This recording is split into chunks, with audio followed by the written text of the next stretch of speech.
classique.com, première. Clap. Et voilà, nous voilà avec des belles motos vintage. Tu peux la regarder, c'est là. Une SWM 320, la mythique SW 320 de Gilles Burga, champion du monde 81. Donc celle-là, elle est un petit peu préparée par Jean-Luc. Ça va Jean-Luc? Oui, tout à fait, ça va très bien. Merci de me recevoir. Et oui, on va parler de la belle SWM que tu as. Tu as travaillé beaucoup sur cette moto, oui, parce que tu aimes bien les belles motos et puis tu aimes la belle mécanique. Absolument, c'est cette SWM, j'ai trouvé il y a quelques années à Pau. J'ai été la récupérer et puis après, presque 3 ans de travail pour arriver à cette moto aujourd'hui. Donc 3 ans de travail, hein. On va regarder tout ça, il y a du gros boulot, hein. C'est une machine qui est hyper bien préparée, qui marche à merveille. Et il y a des heures, hein. 3 ans de boulot. Absolument, 3 ans de travail parce que, bon, pas tout le temps, tous les jours à travailler dessus, mais le problème c'est que ces motos anciennes, il faut retrouver pas mal de pièces et c'est très très compliqué. Donc beaucoup de temps sur l'ordinateur à chercher des pièces. Et après, refaire fabriquer des pièces sur certains éléments comme les axes et autres petites modifications que j'ai fait faire. Parce qu'on t'a vu beaucoup sur le Ventoux, notamment avec une super belle Montesa 348. Et pourquoi tu as voulu changer de marque et notamment prendre une SWM 320 ? La 348, c'est une moto qui est super. Moi, je me suis super bien amusé avec. Le seul problème de cette moto-là, c'est l'embrayage. Donc là, pour l'instant, j'attends un nouvel embrayage qui doit arriver de chez Surflex, mais il n'est toujours pas arrivé. Et cette moto mythique me plaisait vraiment, donc j'avais à cœur d'en faire une. Et puis, ce qui m'a donné vraiment le goût d'en faire une, c'est mon ami Eusebio Gabo qui en avait acheté une préparée en Espagne. Et je l'ai essayé et il me l'a prêté pour que je puisse prendre quelques cotes et quelques modifs qu'eux ils ont fait. Et la sienne, je l'ai améliorée parce qu'il y avait quelques modifications qu'ils avaient fait qui n'étaient pas vraiment aux normes. D'accord. Donc on voit la moto, bon, si on regarde bien dans le détail, hein, si on part de l'avant, donc au niveau de la fourche, tu as gardé la fourche SWM. Oui, la fourche, c'est la fourche d'origine. La seule différence, c'est que j'ai fait tourner les bras pour pouvoir mettre ce support. Ce support-là, j'ai donné les fourreaux à la famille Escuyer, et c'est eux qui m'ont fait tourner ces bras-là parce qu'eux ils sont habitués sur le Bultaco à faire ça. Et comme les fourreaux Bultaco ou SWM, c'est du Bettor, ils savaient faire. D'accord. Donc au niveau des freins, après, qu'est-ce que tu as fait sur la partie avant ? Au niveau de la partie avant, j'ai juste mis un tirant et un levier de chez Grimm. Et autrement, à l'intérieur, j'ai fait refait faire des garnitures avec le moyeu appareillé pour que ça soit vraiment au top. Parce que comme les moyeux, ils ont pris un peu de... Ils se sont pas ovalisés, mais ils ont pris un peu de diamètre. Et si on met des garnitures neuves, en fin de compte, quand on tourne le frein, la cam, elle a beaucoup trop d'angles et on risque de bloquer ou mal freiner. Donc j'ai fait refaire des garnitures. Donc tu mets la flasque, tu montes les armatures et après tu passes autour, oui, pour que ça soit vraiment... Absolument, j'ai eu l'astuce par comment ça s'appelle, Monsieur Toussaint à Toulouse, ouais. Et c'est lui qui m'a donné l'adresse et je suis allé là-bas à Toulouse et j'ai amené les moyeux nus avec les flasques et les garnitures, plus les axes de roue.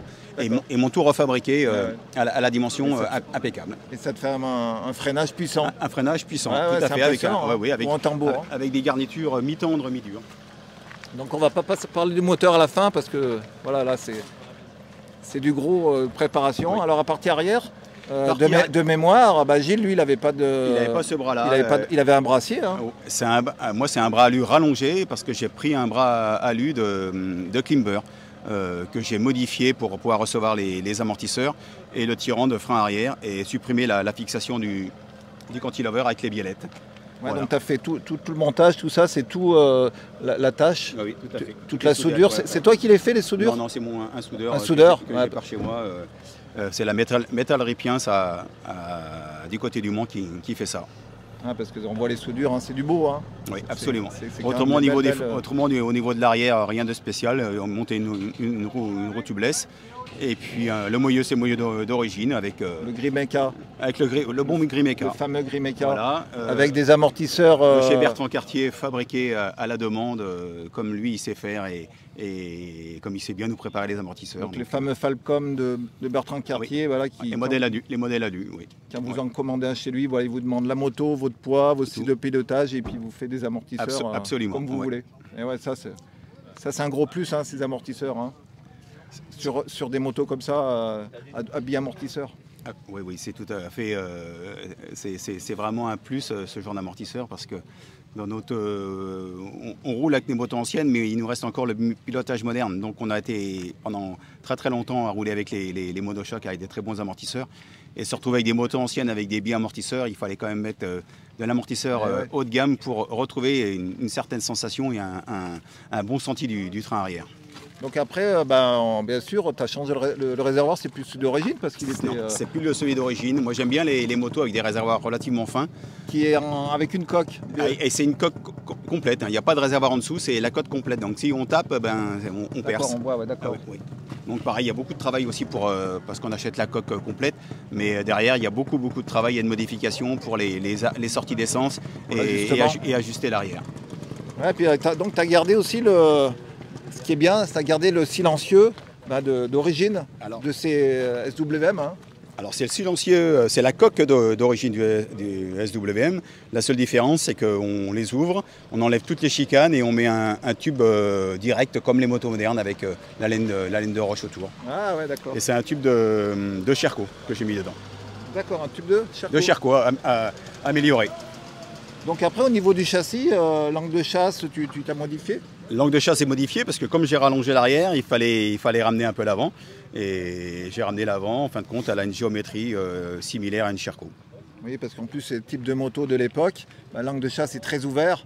Donc c'est vrai qu'après, quand on fait les virages sont très durs à faire, ça permet de retrouver une moto un peu plus agile. Oui, disons qu'à l'époque, le style de zone n'était pas du tout ceux d'aujourd'hui. Donc ils avaient beaucoup de chasse et un train arrière assez court, ce qui permettait sur les cale-pieds de faire des pivots assez incroyables. Mais moi, j'ai préféré revenir sur une géométrie un peu plus moderne. Donc allez, passe là. Maintenant, on va passer... Mets-toi là, regarde. Le caméraman, il va nous suivre là. Mets-toi là. Et on va parler, mets-toi en face. Voilà. Voilà, donc on va parler du moteur. Parce que là, moi je le reconnais bien, ce cylindre, hein, ça c'est celui de la SWM 320 de Gilles Burgat. Hein. Par contre, déjà on voit le tube, hein. C'est beau. Hein. Ah, le tube, c'est une idée que j'ai eue. Pareil, j'ai fait la Costa Brava en 2018 et pareil, il y avait un pilote espagnol qui avait à peu près une moto un peu similaire à mon ami Eusebio Gabo. Et lui, par rapport à Eusebio, il avait un coup d'échappement un peu comme ceci. Et j'étais assez intrigué. Et à la fin du trial, je lui ai demandé d'essayer sa moto, chose qu'il a acceptée.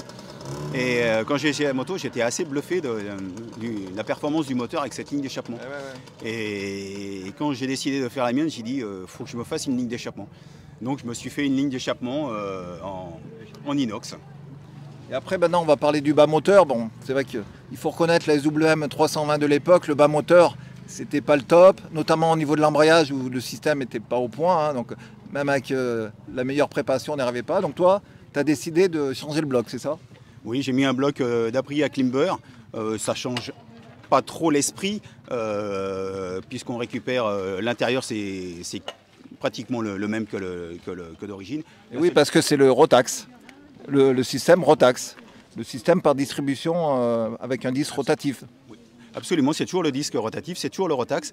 La seule différence, c'est qu'on a un allumage un petit peu différent, donc un allumage électronique, et un carter d'embrayage plus performant et qui permet de mieux débrayer qu'avec le moteur d'origine. Ouais, parce qu'on voit le système d'embrayage, voilà, c'est un vrai système d'embrayage qui permet de... Ah oui, il faut que je parle devant le micro. Donc ça, c'est un vrai embrayage avec un vrai système, avec un poussoir sur des disques garnis. Donc là, on voit que c'est vraiment performant comme embrayage.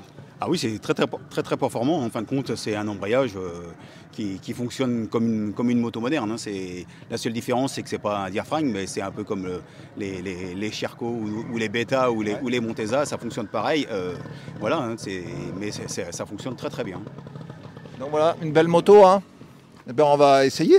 Absolument. Hein, avec le casque. Allez. Et voilà, première. La boîte, elle marche bien déjà, l'étagement, c'est beau, hein. L'embrayage, c'est du velours. On va essayer la belle italienne.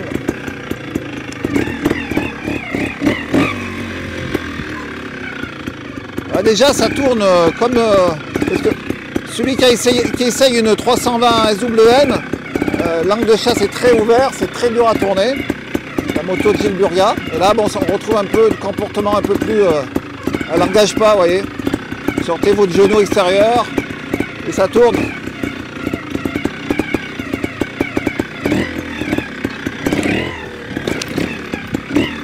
Ah, c'est sympa, hein. Ça réagit bien, ça freine.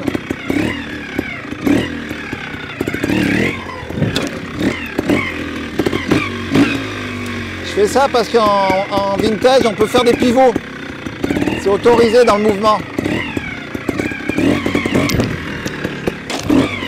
Ah, c'est réactif, ça marche bien, quoi. On voit les heures et heures de préparation de Jean-Luc. Et ça envoie, hein. Je mets la 2. Ah, c'est agréable, hein. Quelle belle moto. C'est un régal. L'embrayage libère bien. On va regarder si ça marche bien. Hop. Vous voyez comme ça libère bien. Incroyable, hein. Super. Voilà, elle est prête pour les 2 jours du championnat de France vintage à la Châtre. Bravo, belle machine, hein. Allez.